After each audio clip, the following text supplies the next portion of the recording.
Praise the Lord. Greetings in the name of Jesus Christ. See, today I'm going to talk to you an interesting topic. For the next 10 minutes, I want you to watch this full video. It will be an eye-opening and a blessed message for you. Dear beloved in Christ, the Word of God says, repent. And there is another word says, clean heart. God is expecting a spirit of repentance and a clean heart. ஆண்டவர் மனம் திரும்புதலையும் சுத்தமான இருதயத்தையும் எதிர்பார்க்கிறார். You may do wonderful ministries, but if you don't have a spirit of repentance and a clean heart, then everything will go on vain. Everything will go on vain. அருமையானவர்களே, வேதத்தில் ஒரு அருமையான சம்பவம் இருக்கிறது. அதை மையப்படுத்தி I just want to share a small thought. Judges chapter 16 verses 22 says, Judges chapter 16 verses 22 says, but the hair on his head began to grow again after it had been shaved. திரும்பவும் முளைக்க தொடங்கிற்று. அருமையானவர்களே, சிம்சோனுடைய வாழ்க்கையில இருந்து நாம் ஒரு காரியத்தை பார்க்க போகிறோம். சிம்சோனுடைய தலைமுடி வளர தொடங்கியது. அதுதான் நியாயாதிபதிகளின் புஸ்தகம் 16ஆம் அதிகாரம் 22ஆம் வசனத்திலே நாம் பார்க்கிறோம். The hair started growing. ஒரு விஷயம் நம்முடைய லைஃப்ல நம்ம புரிஞ்சுக்கணும். There is, if you think it is an end, no, it is a beginning. முடிஞ்சிருச்சு, finished, இனிமேல் என் வாழ்க்கை அவ்வளவுதான், that's it அப்படி நீங்கள் நினச்சிங்கன்னா, I am telling you today that you are wrong. There is a beginning from the finish line. முடிந்த இடத்துல இருந்து உன் வாழ்க்கையில் ஒரு ஆரம்பம் இருக்கிறது. சிம்சோன் தேவனால் தெரிந்து கொள்ளப்பட்டவன்.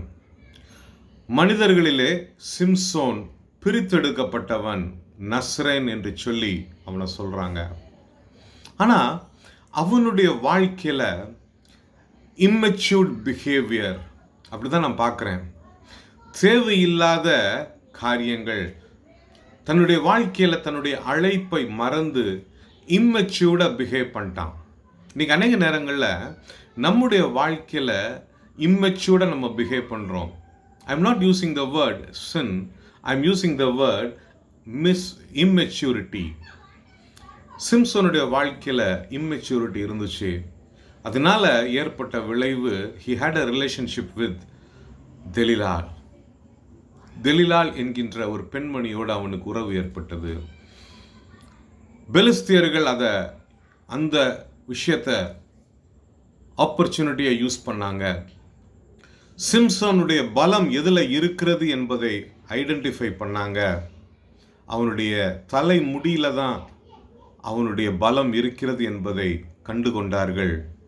அவனுடைய தலை முடிய ஷேவ் பண்ணும்போது அவனுடைய பலம் அவனை விட்டு நீங்கிற்று. அவனை பிடிச்சிட்டு போயிட்டாங்க. பெலிஸ்தியர்கள் அவனை பிடித்துட்டு போயிட்டாங்க. He thought that's it, எல்லாம் முடிந்தது என்று சொல்லி அவன் நினைச்சான். ஆனா அவனுடைய முடி வளர தொடங்கிற்று. His hair started growing. That means he is regaining his strength back again. God is pouring out his strength, but he doesn't realize it. அவன் அதை உணராதவனாய் இருந்தான் என்று சொல்லி நான் நினைக்கிறேன். அருமையானவர்களே, நம்முடைய வாழ்க்கையில எல்லாமே முடிந்தது என்று சொல்லி நாம நினைக்கிறோம். But I tell you, God of Abraham, Isaac and Jacob is there under the control of your life. உன் வாழ்க்கையை என் ஆண்டவராகிய கர்த்தர் ஆளுகை செய்கிறார் என்பதை நாம் மறந்துவிடக்கூடாது. கிறிஸ்தவர்களாக இருக்கிற நம்முடைய வாழ்க்கையில பிரச்சனை வரக்கூடாது என்று சொல்லி எதிலையுமே எழுதல. there is no written document that as Christians we should not face any problem. No, it is not written. At the same time, my God of Abraham, Isaac and Jacob is in control of my life. என் வாழ்க்கையில என் ஆண்டவராகிய கர்த்தர் ஆளுகை செய்கிறார். சிம்சோனுடைய வாழ்க்கையிலே ஆண்டவர் இருக்கிறார். நசரேனாய் தெரிந்து கொள்ளப்பட்ட சிம்சோன் தன்னுடைய இம்மெச்சூரிட்டினால he lost his strength. That's what he felt. ஆனா அவனுடைய முடி வளர தொடங்கிற்று. பாருங்க, இந்த பெலிஸ்தியர்கள் அவனை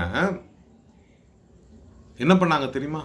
ஒரு ஜோக்கர் மாதிரி, ஒரு பஃபூன் மாதிரி அவனை பார்த்தாங்க.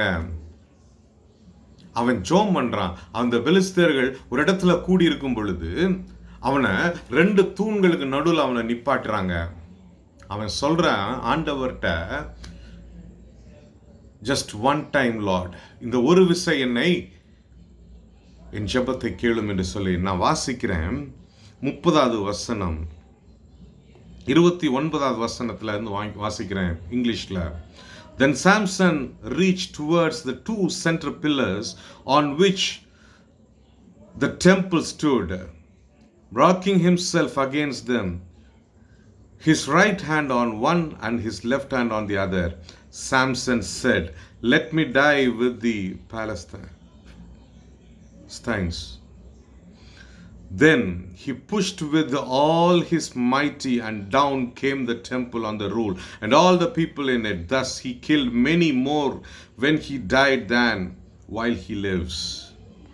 அவன் ஜோம் பண்றான், ஆண்டவரே இந்த பெலிஸ்தர்களோடு கூட நானும் மடிந்து போக வேண்டும். Let me also die with these people. I tell you, this is a wrong prayer. காரணம், again, his immaturity. He was called as Nazarene and God called him for a different purpose, but because of his immaturity, he lost everything. And he was in jail. He was in jail. But the word of God says his hair started growing. That means he is regaining his strength that he was not in a position to understand. And that's why when he prays, he said, "Let me also die." அருமையானவர்களே, நம்ம வாழ்க்கையில் ஒரு பிரச்சனை வந்துருச்சுன்னா நம்ம சாகணும்னு நினைக்கிறது தவறு. Death is not the solution for us as Christians. Death is not a solution for our life. Samson தவறு செய்தான் தன்னுடைய ஜெபத்தில். அருமையானவர்களே, அநேக உதாரணங்களை நான் சொல்ல முடியும். 2 அல்லது 3 உதாரணத்தை நான் சொல்ல விரும்புகிறேன். முதலாவது உதாரணம் யோனா தீர்க்கதரிசி. யோனா தீர்க்கதரிசி, Jonah the prophet, he refused to obey God's word. ஆண்டவர் யோனாவை நினைவேக்கு போக சொன்னாரு, பட் அவன் தர்ஷீஸுக்கு போனான். But God brought him back. You know the story of Jonah.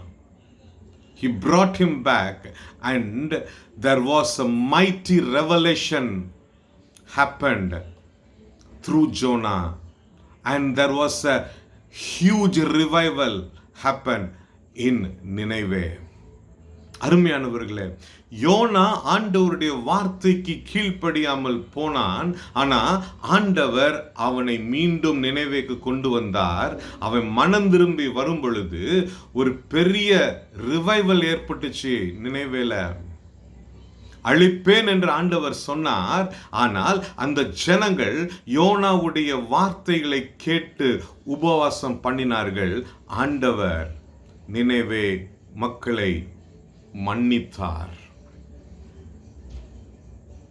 He refused. He disobeyed the word. அருமையானவர்களே, இன்னைக்கு நம்ம நினைக்கிற ஆண்டவருடைய வார்த்தைக்கு நான் கீழ்ப்படியல, அதனால தான் என் வாழ்க்கையில I'm facing challenges.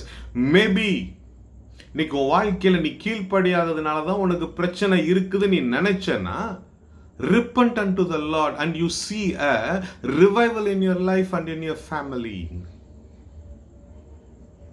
ரெண்டாவது காரியம், இன்னொரு எக்ஸாம்பிள், பேதுரு.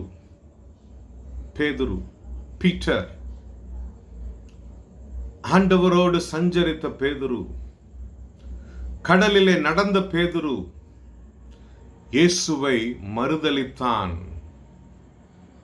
வேத வார்த்தைகள் நிறைவேறும்படிக்கு பேதுரு என் ஆண்டவராகிய இயேசுவை மறுதலித்தான். இது நமக்கு தெரிஞ்சது. அதே பேதுரு, it may be because of his fear, that's what people says. Yes, பயந்தான், உயிருக்கு பயந்து இயேசுவை மறுதலித்தான். ஆனா அதே பேதுரு எந்த இயேசுவை மறுதலித்தானோ அந்த இயேசுவை குறித்து 3000 பேருக்கு முன்னால நின்று பிரசங்கித்தான் என்று சொல்லி நம்ம பார்க்கிறோம். He preached in front of 3,000 people. There was a revival. There was a revival. அருமையானவர்களே, இன்னைக்கு நம்ம மூலமா ஆண்டவர் பெரிய காரியத்தை செய்ய விரும்புகிறார். God wants to do mighty things through you in your family and in your workplace and wherever you go, and in your city, in your street, and in your state, and in your country. God wants to do a big revival. He don't want an evangelist, a prophet. He wants you and me, because we are separated from others, and that is why you are listening to this message. இன்னொரு example நான் சொல்றேன். David, தாவீது பெரிய தவறு செய்தான். ஆண்டவர் அவனை உணர்த்தும் பொழுது, when God showed his mistake or his sin through a small prophet, Nathan தீர்க்கதரிசியின் மூலமாய் தாவீது செய்த தவறை சுட்டி காட்டும் பொழுது தாவீது மனம் திரும்பினான். He repented. He said, create in me a clean heart. வேதம் சொல்லுகிறது, சங்கீதம் 51 அதிகாரம் 10 வசனம், ஆங்கிலத்தில் வாசிக்கிறேன்.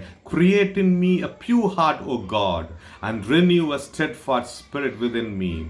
Do not cast me from your presence or take your Holy Spirit from me. Restore to me the joy of your salvation and grant me a willing spirit to sustain me. சுத்தமான இருதயத்தை தாரும் ஆண்டவரே. வேதனை உண்டாக்குற வழிகள் உண்டோ என்று ஆராய்ந்து பார்த்து நித்திய வழிக்கு நேராய் நடத்தும் என்று சொல்லி என் தாவீது ராஜா ஆண்டவருடைய சமூகத்தில் ஒப்பு கொடுத்தான். பரிசுத்த ஆவியை என்னை விட்டு எடுத்து விடாதீரும் ஆண்டவரே என்று சொன்னான். சுத்தமான இருதயம். அருமையானவர்களே, சிம்சோன் செய்த தவறு, அவன் தலைமுடி வளர்ந்ததை அவன் உணராதவனாய், அவனுடைய பலம் அந்த முடியில இருக்குது, he regained his strength என்பதை உணராதவனாய் ஆண்டவருடைய சமூகத்தில் இவர்களோடு நானும் மடிந்து போக வேண்டும் என்று சொல்லி சொன்னான். God is not expecting you and me to die. He wants you and me to do a revival. தேசங்களிலே பெரிய எழுச்சியை நாம் கொண்டு வர வேண்டும். அருமையானவர்களே, உங்களுடைய வாழ்க்கை முடிந்து போனது என்று சொல்லி யோசிக்கலாம். You may think it is finished, it is over. And in this pandemic situation, you may lost a lot of your breadwinners or your family members, and you think today that's it. No, it is just a beginning. உங்களுடைய வாழ்க்கையில் முடிந்தது என்று சொல்லி நீங்கள் நினைக்கிறீங்க. No, it is a beginning. கர்த்தர் உங்களை ஆசீர்வதிப்பாராக. இந்த வீடியோ உங்களுக்கு ஆசீர்வாதமாக இருந்துச்சுன்னா மற்றவங்களுக்கு ஷேர் பண்ணுங்கள். God bless you. Amen.